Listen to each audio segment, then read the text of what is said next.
Om Swastiastu. Perkenalkan nama saya Nimade Ayudhya Cahaya Budha Siti dengan NIM 24130111011 dari kelas 2A Pendidikan Matematika. Judul proyek saya kali ini adalah analisis terkait distribusi jumlah tindak pidana menurut kepolisian per daerah dengan jumlah penduduk miskin menurut kabupaten atau kota. Nah, saya menggunakan dua data, yaitu jumlah tindak pidana menurut kepolisian daerah, yang dimana satuannya ini saya menggunakan satuan per kasus, dan juga pada data kedua, yaitu jumlah penduduk miskin menurut kabupaten atau kota dengan satuan yang saya gunakan itu per ribu jiwa. Selanjutnya itu adalah sumber di mana saya mendapatkan kedua data tersebut.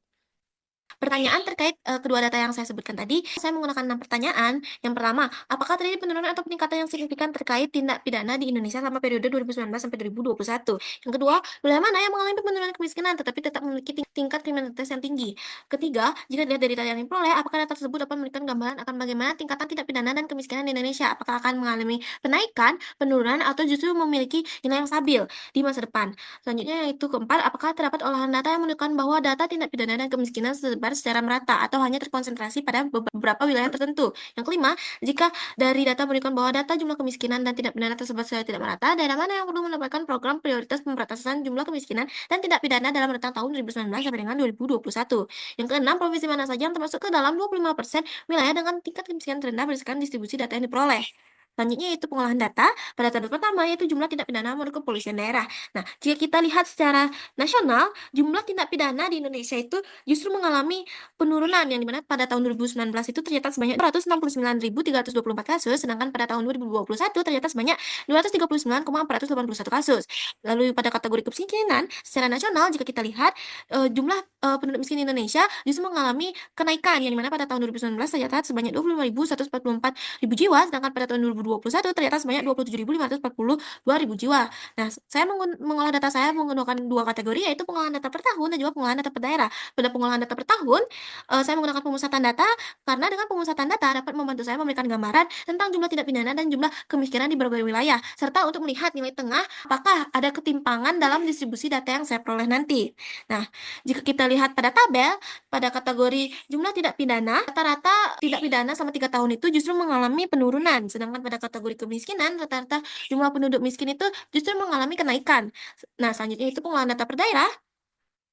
Sama seperti sebelumnya, saya menggunakan pemusatan data, yang dimana jika kita lihat dari tabel, daerah dengan rata-rata jumlah tindak pidana tertinggi itu dimiliki oleh Sumatera Barat, sedangkan daerah dengan rata-rata jumlah penduduk miskin tertinggi dimiliki oleh Jawa Timur.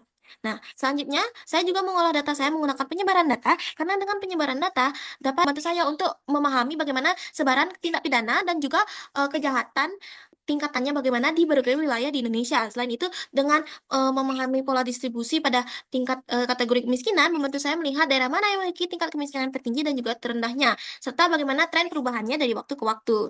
Nah, jika kita lihat dari tabel, daerah dengan range deviasi rata-rata, varians dan juga standar deviasi tertinggi itu dimiliki oleh Jawa Timur, sedangkan pada kategori kemiskinan, daerah dengan range deviasi rata-rata, varians dan juga standar deviasi tertinggi dimiliki oleh daerah Jawa Barat.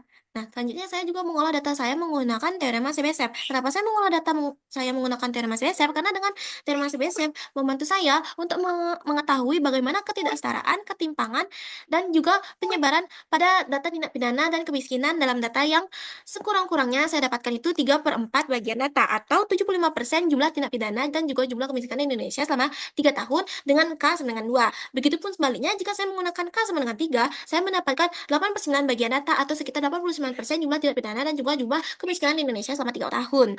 Nah, selanjutnya saya juga mengolah data saya menggunakan peletakan ukuran data yang dibagi menjadi 3, yaitu kuartil, desil, dan juga persentil. Nah, pada kategori kuartil saya bagi menjadi 4 bagian, pada kategori desil saya bagi menjadi 10 bagian, sedangkan pada kategori persentil saya bagi menjadi 100 bagian. Nah, selanjutnya itu jawaban dari ke-6 pertanyaan yang sudah saya lampirkan sebelumnya.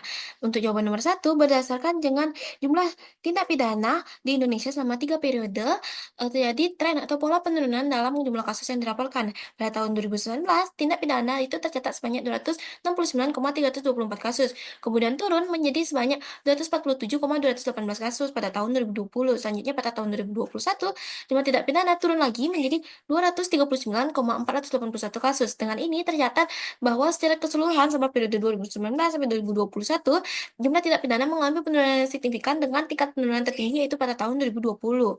Untuk jawaban nomor 2, berdasarkan hasil analisis analisis statistik pada tabel nomor satu dan juga tabel kedua, beberapa wilayah mengalami penurunan jumlah penduduk miskin tetapi memiliki tingkat tindak pidana yang tinggi. Salah satu daerah yang mencolok itu adalah DKI Jakarta.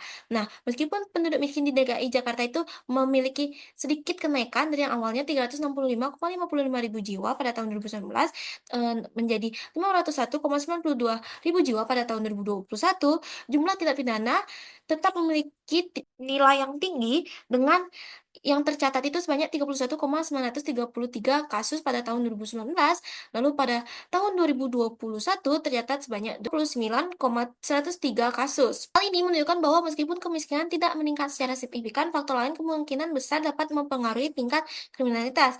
Nah, jika kita lihat pada provinsi lain seperti Jawa Barat, jadi penurunan signifikan dalam jumlah tindak pidana, namun jumlah penduduk miskin meningkat. Nah, seperti pada tahun 2019, jumlah tindak pidana di provinsi Jawa Barat ini mencapai 13.143 kasus, lalu menurun menjadi 7.502 kasus pada tahun 2021. Sementara itu, jumlah penduduk miskin menjadi 3,399 juta jiwa pada tahun 2019, sedangkan pada tahun 2021 menjadi 1,195 juta jiwa. Hal ini menunjukkan bahwa peningkatan kemiskinan tidak selalu berbanding lurus dengan meningkatnya tindak pidana.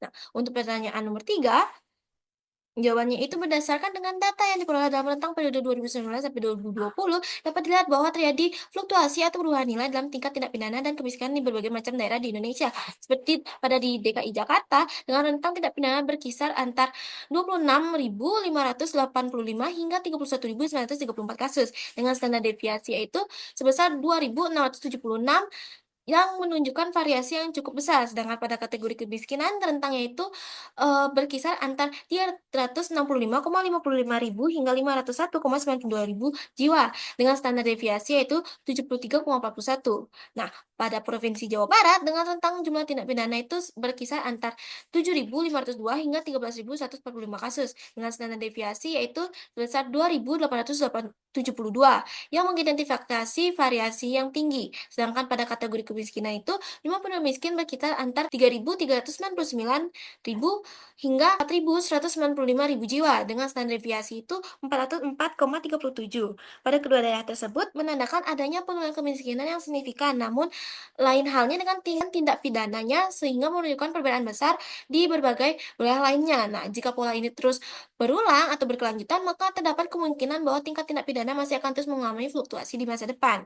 Nah, pertanyaan keempat, jawabannya itu berdasarkan analisis standar deviasi menunjukkan bahwa tingkat tindak pidana dan kemiskinan Indonesia tidak tersebar secara merata. Nah, wilayah dengan standar deviasi tinggi seperti Jawa Timur, Sumatera Utara dan Metro Jaya memiliki tingkat kejahatan yang lebih variasi dan signifikan dibandingkan dengan standar deviasi rendah seperti Bengkulu dan Gorontalo. Hal serupa terjadi pada tingkat kemiskinan dengan Jawa Barat dan Jawa Timur yang menunjukkan variasi besar, sementara Gorontalo dan Bengkulu menunjukkan variasi yang lebih stabil.